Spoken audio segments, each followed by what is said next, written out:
আমরা এখন দাঁড়িয়ে আছি কিশোরগঞ্জের পাকুন্দিয়া শিমুলিয়া গ্রামে। আমরা আগে শুনেছিলাম যে শেখ হাসিনা এই দেশ থেকে চলে যাওয়ার পরে শেখ হাসিনা যে বাড়িঘর দিয়েছিলেন, যে এই বাড়িঘরগুলা মানুষ দখল করে নিয়েছে, কিন্তু আমরা জানতে পারলাম যে আসলে কেউ দখল করে নাই। গুজব মানুষ চড়াতে পারে। আমার জন্মের পরে শুনতেছি এরশাদ চাচার দোষ, খালেদা জিয়ার দোষ, শেখ হাসিনার দোষ।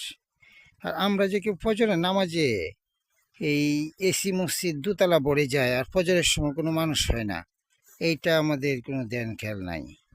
এই জন্য আমরা নিজেরা দোষী, নিজেরা নামাজ কালাম পড়ি না, নিজেরা ভালো কাজ করি না, ওপরে যেটা ভালো করে গেছে এটার প্রতি কুৎসা রটনা করি। দোষ আওয়ামী লীগের আর বিএনপির, শেখ হাসিনার আর খালেদা জিয়ার, আর কারো বাংলাদেশে কোনো দোষ নাই। এই জন্য এখানে জানতে পারলাম এই যে আমার ছোট ছোট ভাইয়ারা, তোমরা কোথায় থেকে এসে, তোমাদের বাড়িটা আগে কোথায় ছিল? তোমার বাড়ি চণ্ডীপাশা, তোমার বাড়ি কুশিন্দি, তোমার বাড়ি?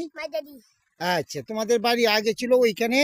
এই বাড়িঘর যখন করে দিচ্ছে সরকারের পক্ষ থেকে, তখন তোমরা এখানে চলে আসছো, তাই না? আচ্ছা, ঠিক আছে, তাহলে তোমরা এখানেই থাকো, এখানে খেলাধুলা করো।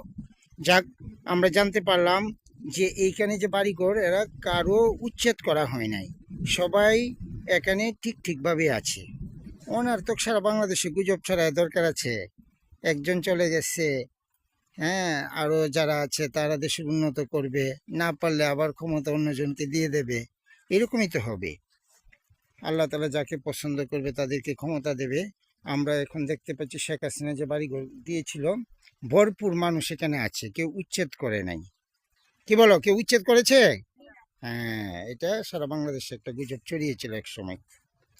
যাক, পরবর্তীতে আমি ইনশাল্লাহ একটা সুন্দর ভিডিও নিয়ে আপনাদের সামনে হাজির হব।